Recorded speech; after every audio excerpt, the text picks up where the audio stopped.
Bonjour, je m'appelle John Johnson, je suis votre coach d'anglais. Bienvenue à cet webinaire sur les CV et les stratégies pour trouver ce boulot que vous cherchez. Crush it! N'oubliez pas que si vous avez des questions, c'est possible de les indiquer sur la plateforme pendant cet webinaire et je vais répondre ou quelqu'un va répondre pour vous. Et deuxièmement, n'oubliez pas que cet webinaire est enregistré. Ça veut dire que si vous voulez le consulter, il faut juste venir après.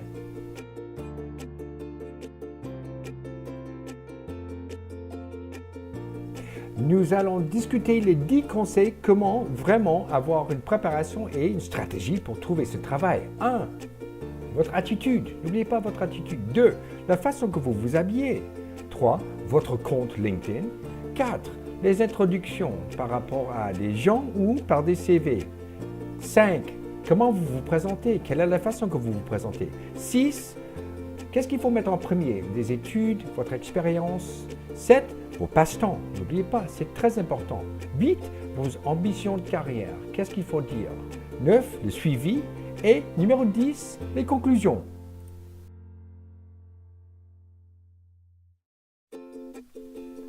Ensuite, il y a votre attitude. Il faut faire un petit peu attention qu'il faut qu'on se présente d'une façon honnête dans votre CV et quand vous faites la connaissance de ressources humaines dans la société. Il ne faut pas oublier que les gens sont en train de chercher pour quelqu'un autant que vous êtes en train de chercher pour eux. Alors, essayez de penser à ça.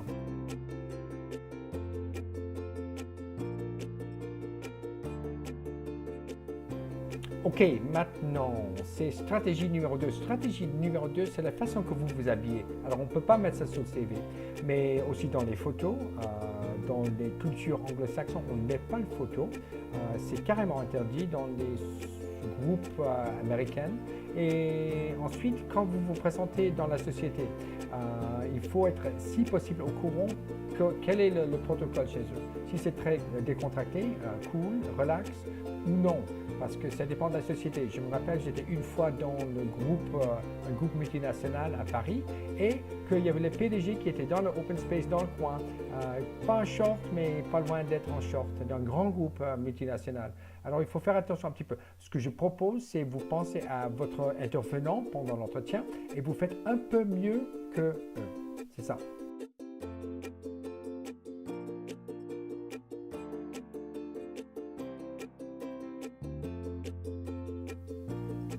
Et maintenant, nous allons parler un petit peu de votre compte LinkedIn. Alors, j'ai eu beaucoup d'étudiants qui m'ont demandé si c'était nécessaire de mettre leur compte LinkedIn en anglais.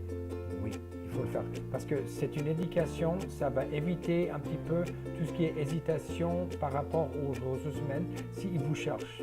Alors, LinkedIn, c'est très intéressant parce que vous avez la possibilité soit d'aller vers les gens. Alors, on a la possibilité de trouver les gens qui travaillent en ressources humaines, qui sont pertinents probablement à votre carrière. Et ensuite, il y a l'autre possibilité qu'on oublie, et j'ai déjà entendu beaucoup parler de ça, les gens qui vous cherchent. Alors, vous êtes recruté par les chasseurs. C'est exactement ça. Alors, pourquoi pas faire un peu d'effort de régler ça et votre compte en anglais tout de suite, parce qu'éventuellement, c'est tout fait. Tout ça, c'est fait pour vous, et c'est une indication. Ce sont des étapes qui sont à sauter, ils ne cherchent pas. Si on voit des comptes LinkedIn qui sont entièrement en français, ça va peut-être mettre une hésitation, ça va freiner un petit peu. Alors, prenez le temps de mettre ça en place. LinkedIn, c'est le nouveau remplacement pour tout ce qui est ressources humaines et CV. C'est bon.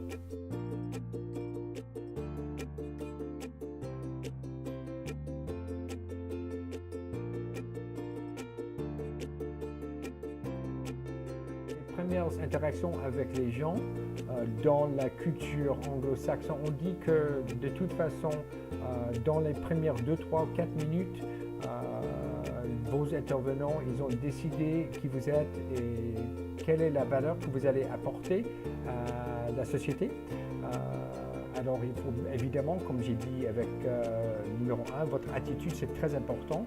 Ça, c'est un reflet de l'attitude. Je pense qu'il faut avoir une sincérité et il faut être honnête. Alors, mais il faut trouver une façon peut-être de complémenter, de positive de quelque chose de leur environnement. Ça peut être le bâtiment, hein, le bâtiment où ils sont. Ça peut être la partie de la ville que vous connaissez déjà un petit peu. Ça peut être aussi le météo. Ça, c'est très superficiel, mais ça peut être aussi comme quelque chose qui parle de la météo. La réputation de la société. Peut-être vous avez déjà entendu parler de leur réputation et que c'est une société qui est assez connue. Trouver une façon de commencer positif, mais avec une sincérité et d'être honnête complètement comme vous pensez et d'avoir une introduction. C'est un petit peu anglo-saxon de dire Hey Jack, how's everything going? Right? Alors il y a expression de l'émotion qui est là, qu'on voit un peu plus en France. C'est beaucoup plus on serre la main, mais aux États-Unis il y a un peu d'exagération. Alors il faut peut-être, si vous êtes dans une culture anglo-saxon ou dans votre CV, je me rappelle, il y avait quelqu'un qui me demandait, qui postulait pour un travail en Californie. Et j'ai dit, elle était très discrète, style plutôt européen. Elle voulait être discrète dans sa présentation. Alors, il y avait les ressources humaines qui sont venues pour faire les entretiens.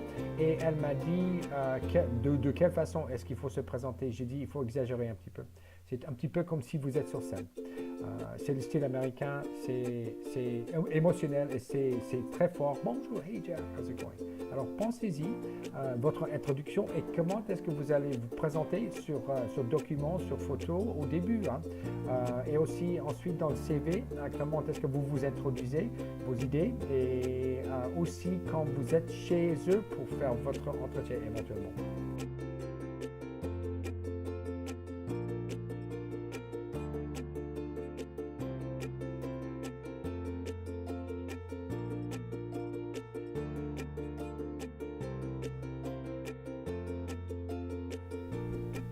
Ok, maintenant on va parler de la partie 5. La partie 5, c'est votre présentation. Les premières impressions, bonjour, je m'appelle, serrer la main d'une façon différente, c'est tous les petits indicateurs qui sont pris en charge de la façon qu'une personne va penser. C'est votre impression. On peut trouver une façon d'ouvrir la phrase. On dit en anglais votre elevator pitch.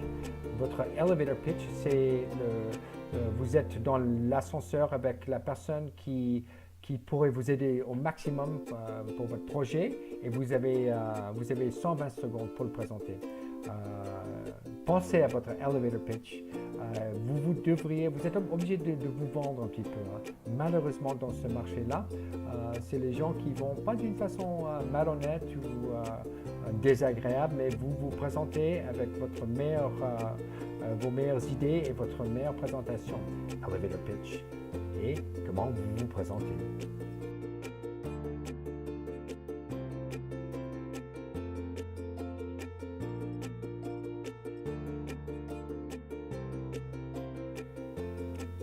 Ok, maintenant c'est numéro 6. Et le numéro 6, c'est qu'est-ce qu'il faut dire en premier? Talk about your studies or experience. Qu'est-ce qu'il faut dire en premier?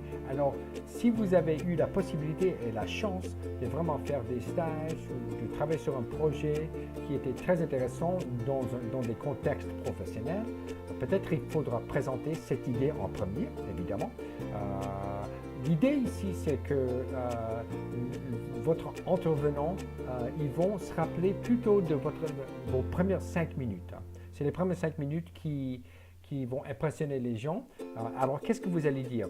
Et nous pensons, l'idée, c'est dans votre CV la même chose. Est-ce qu'on met l'éducation ou votre formation en premier, education, ou est-ce qu'on met vos expériences, votre parcours en premier?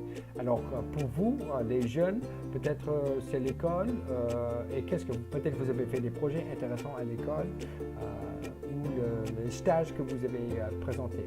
Alors, partie numéro 5, c'est ça.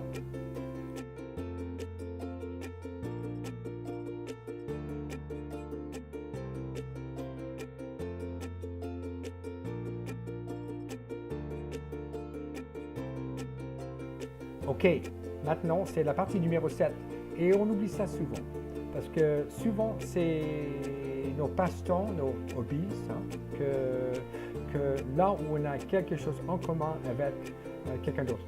Si c'est la musique, si c'est les arts, si c'est du sport, de connaître un petit peu que sont les intérêts de la personne en ressources humaines ou le nouveau manager, le nouveau directeur des services de votre département qui va peut-être, et ça c'est quelque chose qu'on peut trouver peut-être sur LinkedIn.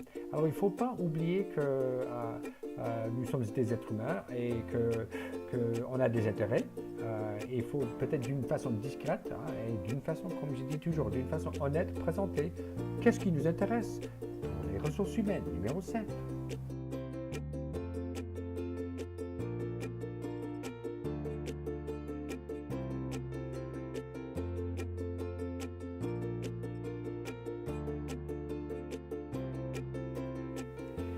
Et maintenant, c'est la partie numéro 8. Et la partie numéro 8, on va parler un petit peu de vos ambitions et votre carrière.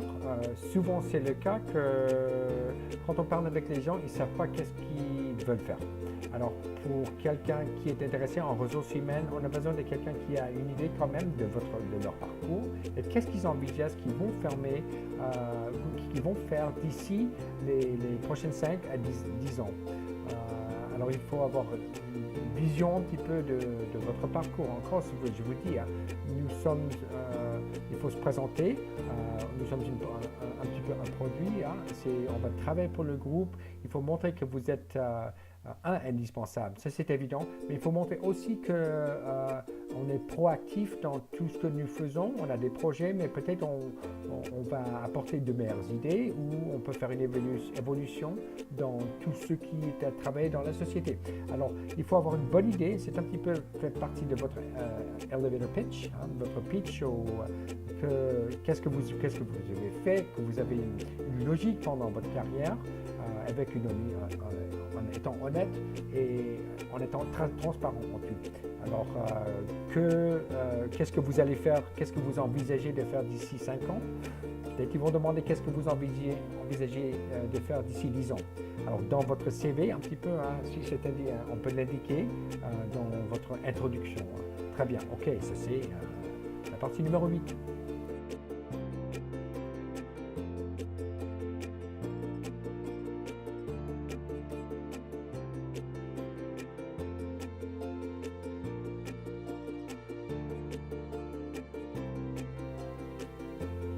Ensuite, c'est la partie numéro 9, suivi. Et c'est souvent quelque chose qu'on oublie, on est obligé un petit peu de suivre d'une façon logique, encore, votre entretien et qu'est-ce que vous allez parler et dire avec eux, et suivi à la main, en anglais peut-être, en français, tous les deux, de dire merci pour votre connaissance, parce qu'il faut penser que peut-être c'est pas le moment pour la société, et vous aussi, quand vous êtes en train de faire l'entretien, peut-être c'est pas le moment, mais ce qu'il faut faire, c'est de peut-être